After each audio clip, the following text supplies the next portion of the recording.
get, the older I get, the more I enjoy contemporary romance. When I was younger, I only wanted fantasy and paranormal with magic and excitement and blood magic. And okay, I still read those books. They're fantastic. But I also appreciate contemporary romance now, grounded more in the everyday and in the small things. Not every story has to be about saving the world. Welcome back to the Gwendolyn reading method, where I read 200 books a year and where we talk about all of them. Today we are talking about 3 of the contemporary romance authors that have been keeping me company in 2017. Okay, so let's start off with a new author, like a brand new author that I'm really excited about. Her name is Sally Thorne. She only has one book out, released in 2016, and it is called The Hating Game. Brief summary, this is an office romance book. Joshua and Lucy are co-executive assistants to the co-CEOs of a publishing company.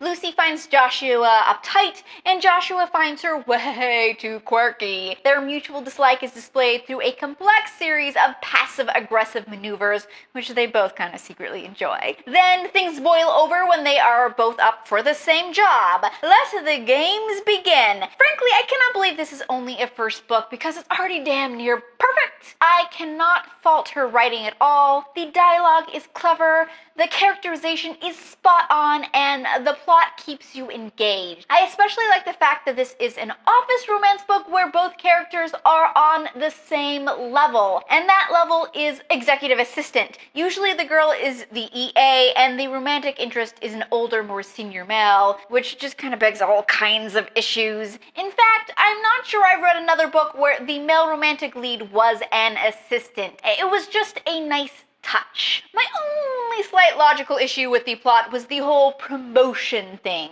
I realize you gotta make the stakes really high in these things, but I've been an EA in a past life, and no one promotes an assistant to being pretty much the COO of a company. There's at least 5 promotion levels at minimum between EA and COO, but suspend disbelief, folks, and just sit back and enjoy the road, because this book is contemporary romance at its finest. Again, it's called The Hating Game by Sally Thorne. That's The Hating Game by Sally Thorne. Her next book comes out in 2018, and I cannot wait. Okay, let's talk about not a new author, but a new-to-me author, Mariana Zapata. She's one of those self-published authors that's doing quite well for herself. I discovered her and kind of went on a binge of her content, and I gotta say, I either love her books or I hate them. Sometimes it's like she's a totally different author depending on the book. Let's review what I've read so far and which ones fall on which side of the line. We'll only briefly touch on Culty, as I've talked about that on my booktube channel in the past. This one is about Sal, who, by the way, is one of the few Hispanic female leads in romance novels,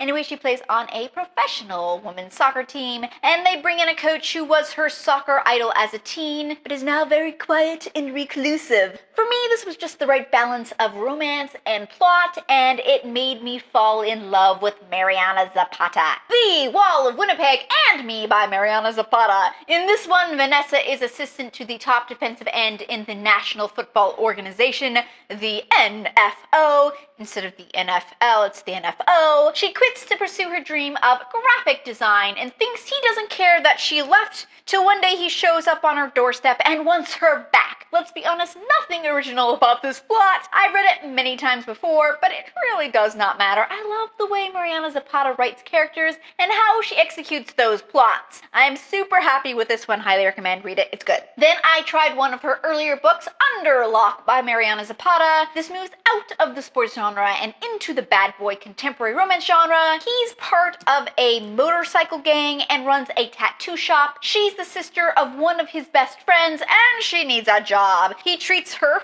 horribly, and somehow that's romantic. I could not with this book. There's bad boy, and then there's god awful, and the male lead in this falls into the god awful category. And our female lead, oh poor girl, goes around literally thinking, well, I probably can't do better. He treats me good enough. I mean, come on, are we serious here? This is a romance novel. Romance novels are supposed to be aspirational. So the next Mariana Zapata book I picked up was Rhythm, Chord, and Malakin. I have no how to say that. Malakin. This is also not about the sports genre, but about a band. A band that Gabby is going on tour with as their merch girl, person who puts out merchandise, as a favor to her brother who is a member of said band. What she didn't count on was touring 3 continents with a lead singer who she's not only attracted to, but she just clicks with. What I really like about Mariana Zapata is it's not wham bam, we're immediately in love and in bed. This book has a lovely slow burn. It's the gradual shifting of acquaintance into friendship into love, which I love, and I wish more books followed a similar pattern. Again, that's Rhythm, Chord, and Mannequin by Mariana Zapata. Highly recommend. And can you tell I went on a little bit of a Mariana Zapata kick? Because let's talk about Wait For It! Wait For It being the title of the book. While none of Mariana Zapata's books are part of a series, the main character of this one, Diana, is the cousin of Sal from Culty, and the best friend of Van from Wall of Winnipeg. So there's a little crossover, but nothing that means you have to read the other 2 books before this one. So Diana is raising her 2 nephews, and they move to a new neighborhood where her neighbor also happens to be her nephew's new baseball coach. So this gets a little back into the sports genre, albeit the kiddie sports genre, but it reads more like a classic contemporary romance. And I gotta say that this one was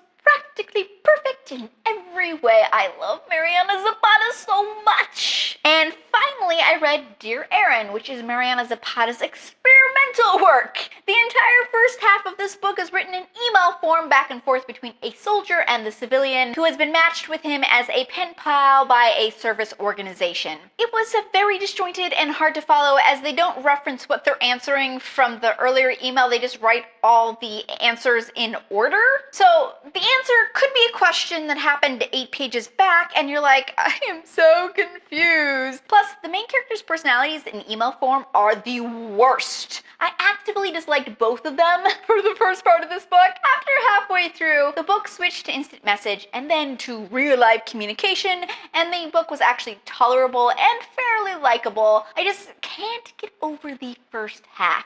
I love Mariana Zapata, but this one kind of scarred me. I have one Mariana Zapata book left to read, which is her first book ever published, Lingus, but now I'm kind of scared to pick it up. So if anyone has read it, let me know if it's worth picking up. So let's review. Mariana Zapata is a big thumbs up, many happy faces with the occasional frowny face. What really gets me is that the books of hers I don't like. It's not like, this was a little bleh. It's a passionate hate. Why is this person even writing this? This is so bad. There is no middle ground for me. Either I love Worship the Ground her books walk on, or I want to hurl them out the open window.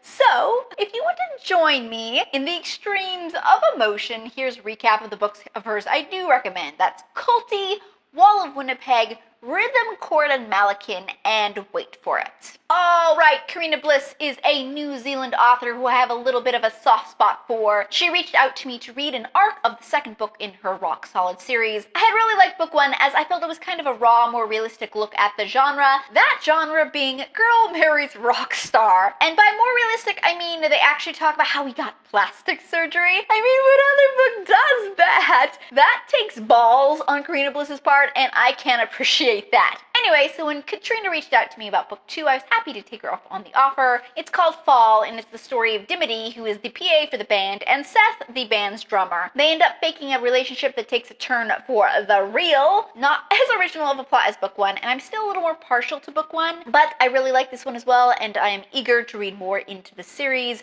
Fall by Karina Bliss. The next Karina Bliss book I read was book 3 in her Lost Boys series, Mr. Unforgettable. I would tell you what I thought of books 1 and 2, but I did not read them. I just decided to pick up book 3 randomly. This is from her Harlequin days. In this one, a millionaire and former Olympian wants to build a camp for underprivileged kids in Mayor Liz Light's town. Mayor Liz Light, however, is still grieving the death of her husband, the former mayor. Before it's all over, she will have to decide where her loyalties lie, dead mayor guy or Olympic camping guy. This was sweet, not really utterly profound. I definitely like Karina Bliss's more recent stuff better. I also just finished up another of Karina Bliss's series, her Special Forces series. Quick summary of my thoughts of the earlier books. I did not like book 1, which was about marriage pact between 2 friends, which comes due, and one party decides to just go ahead and plan the wedding without telling the other person. Book 2 I liked, which was about this guy, Ross, trying to get his estranged brother's wife to reconcile with his brother, but feeling really awkward when he's very attracted to her. Turns out It's her identical twin sister. I know. It's some high-class soap opera shit right here.